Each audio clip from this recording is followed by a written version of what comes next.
Welcome to Wildcooking. I'm Ari Silman, and I'm here to show you that college cooking can be more than just Easy Mac and Hot Pockets. And you don't have to spend that much either. On today's episode, we'll be making a nice romantic dinner for two.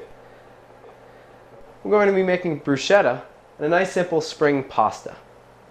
So for the bruschetta, you're going to need a nice loaf of bread, some garlic cloves, half a lemon, some basil leaves, a tomato or two depending on the size of the tomato, some nice olive oil, and some salt and pepper. So the first thing you have to do for bruschetta is cut up the bread.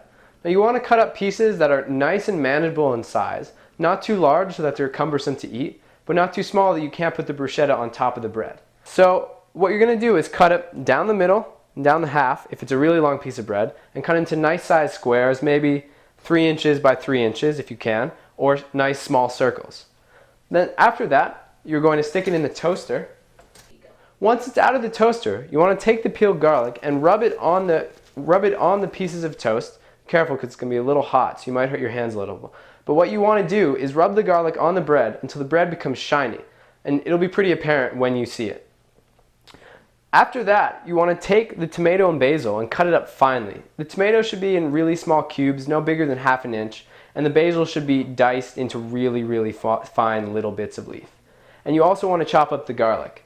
And then once you've done that, put it all in one large bowl, squeeze the lemon on top of it, and put some olive oil in and salt and pepper to taste. And stir it around and taste it up. And if it tastes good, then just let it sit for a while, because the longer it sits and mingles with all the flavors, it's going to taste, the better it's going to taste.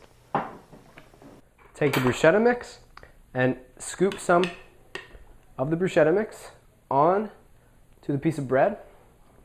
Just make it look nice, present it, lay it down on the plate. You can do this with just however many you want.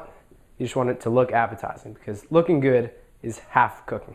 Now for the pasta recipe, you're going to need, of course, pasta, whichever one you choose, linguine, spaghetti, or any sort of standard noodle, asparagus, spinach, lemon, garlic, basil, feta, salt, pepper, and olive oil.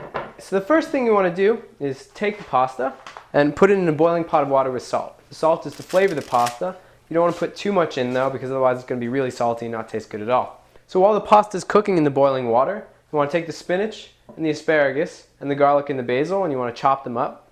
For the asparagus, you probably want to chop them into 1-inch size pieces. For the spinach, you really just want to cut off the stem and just have the leaf with a little bit of stem at the end. For the basil, you want to chop it up finely, and same thing for the garlic. Now once they're chopped, what you want to do is put the garlic and the basil in a pan with some olive oil and let it cook slowly on low heat until you can really smell the garlic and the basil. And that's your sign to put in the rest of the vegetables. You want to put the spinach and the asparagus in and cook them until they're almost about done.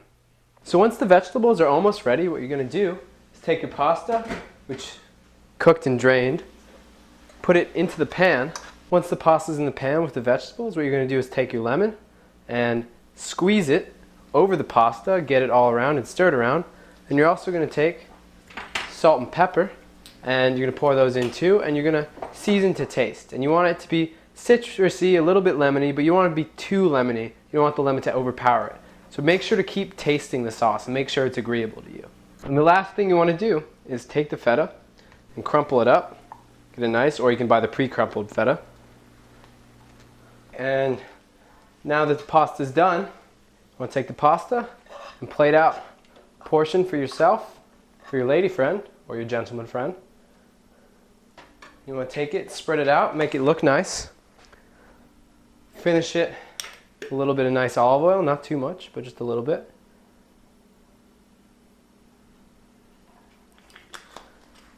And garnish with some more feta.